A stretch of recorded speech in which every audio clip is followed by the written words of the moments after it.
지난 주간에는 2023년 월드 시리즈 우승팀이, 챔피언팀이 드러났습니다.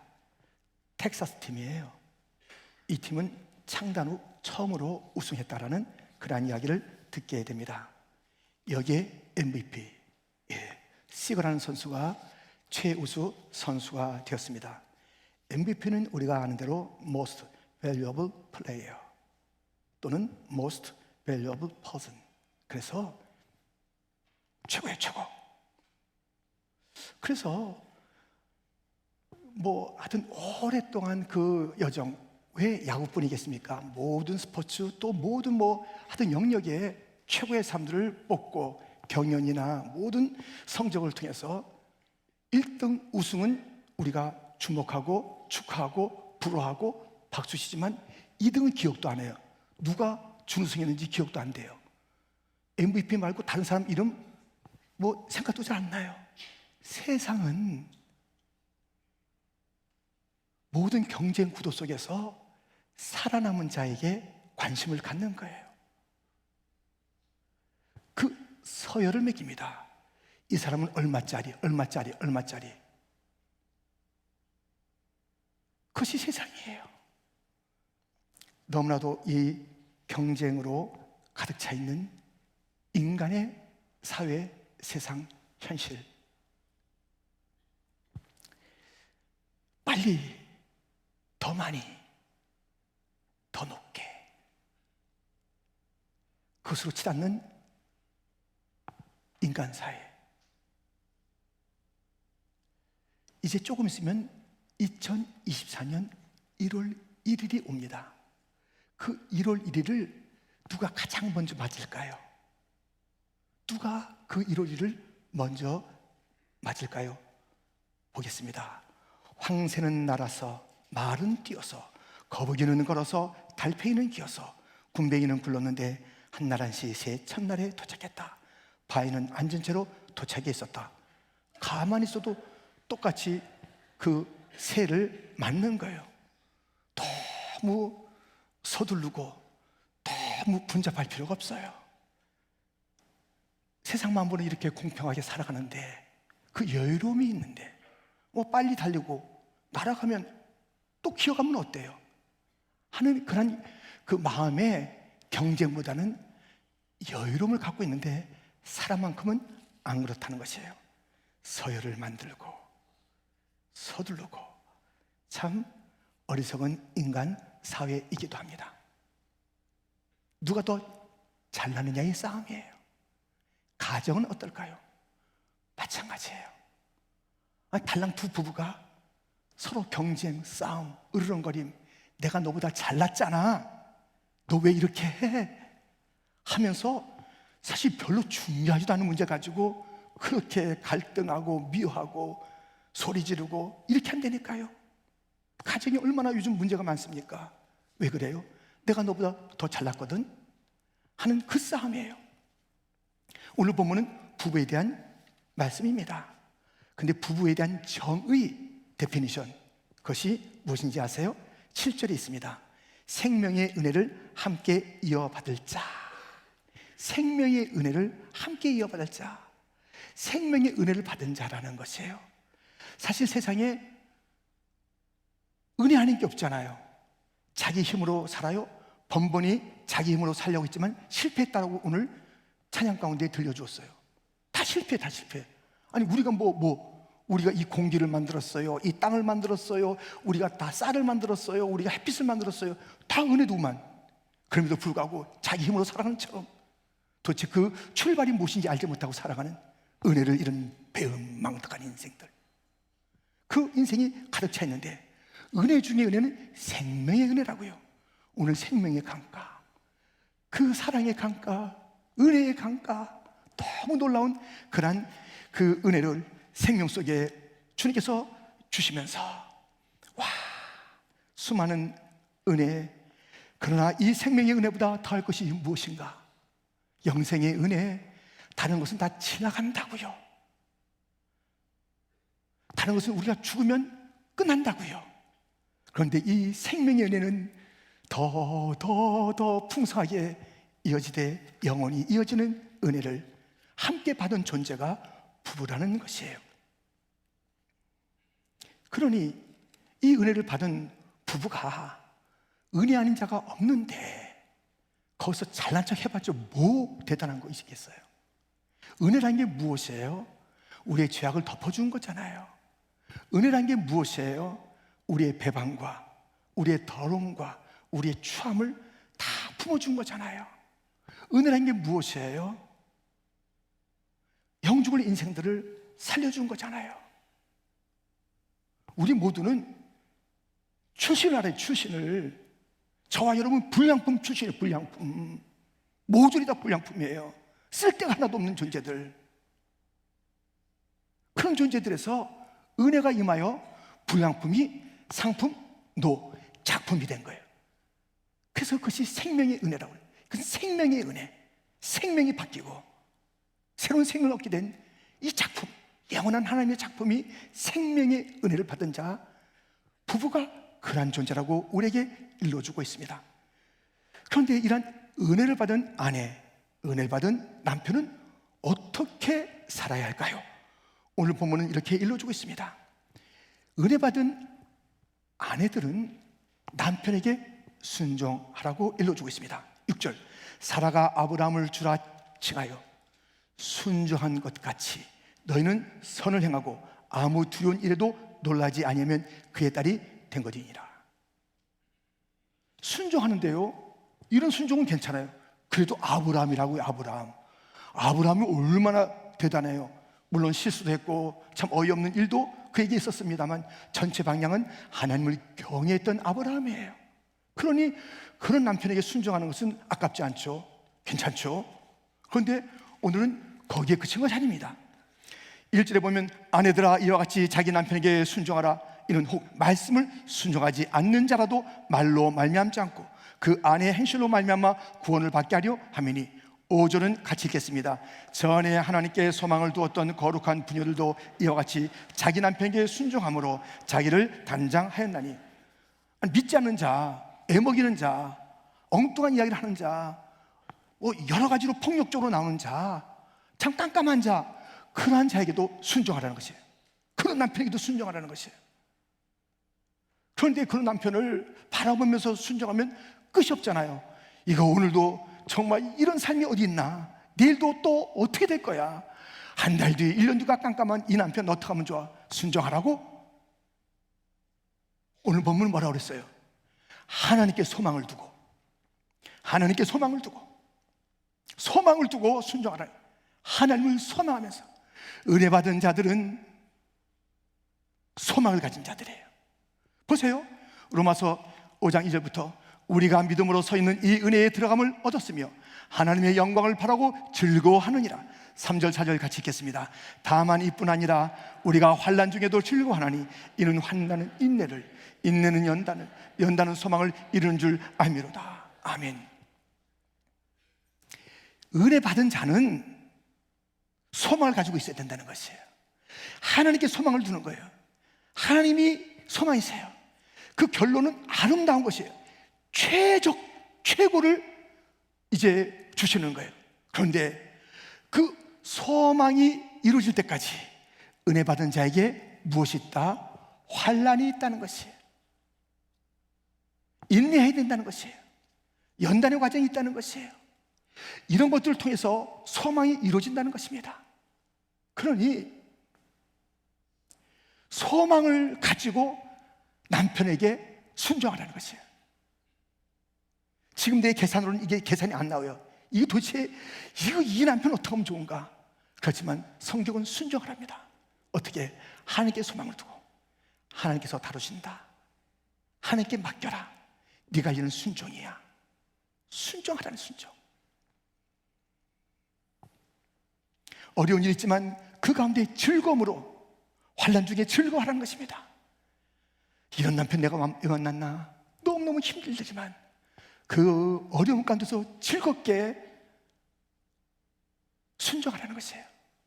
말로만 하지 말래요. 행함으로 하라는 것이에요. 행함 속에 무엇이? 그 깊은 마음의 온유함과 아름다운 심성을 가지고 하라는 것이에요. 다 알아요, 다 알아. 그냥 무엇인가 이렇게 뭐 복종의 형태를 띠고 있고 순종의 모습을 갖고 있어도 진짜 그 마음에 무엇이 있는지, 겉으로만 하는 것인지, 마지못해 사는 것인지, 무서워서 하는 것인지 왜 몰라요? 왜 몰라요? 근데 그렇게 하지 말라는 것입니다.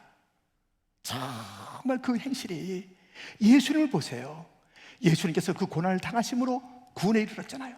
너희의 그 참는 행동, 너희가 당하는 그 모욕, 그것을 기쁨으로 감당하고 하면 그 남편이 구원에 이르게 될 줄 누가 알겠느냐 하시면서 예수님이 참으시되 기쁨으로 참으셨던 것처럼, 구원을 생각하며 참으셨던 것처럼 내 남편, 내 이 고생을 통해서 구원에 이른다면 하면서 순종하라고 일러주고 있습니다.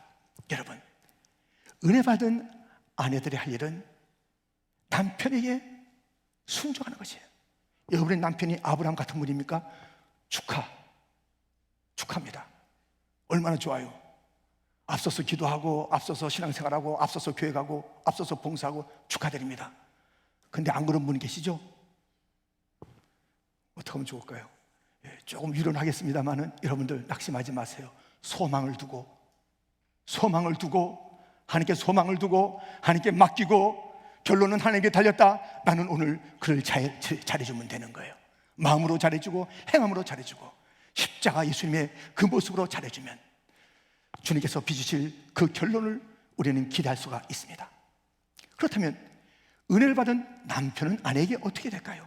7절 말씀을 같이 읽겠습니다. 남편들아, 이와 같이 지식을 따라 너희 아내와 동거하고 그를 더 연약한 그릇이요 또 생명의 은혜를 함께 이어받을 자로 알아 귀히 여기라. 이는 너희 기도가 막히지 아니하게 하려 함이라. 아멘. 생명의 은혜가 같이 공유하는 그 생명의 은혜 아니겠습니까? 이것을 가진 자는 그 아내에게 어떻게 하냐면 그 남편들의 특징은요, 귀히 여겨요. 아내를 아주 귀히 여긴다고요. 함부로 하지 않아요. 그럼 기도도 막히고 그건 신앙생활이 아니에요. 은혜 받은 남편이 아니에요. 은혜를 받았다면 생명의 은혜, 우리가 불량품일 때니까요. 다 그러면서 우리가 작품이 있는데 언제 쪽부터 자기가 괜찮다고 해서 함부로 대하냐고요. 남편도 그렇게 대하고 아내도 그렇게 없음 여기면 안 됩니다.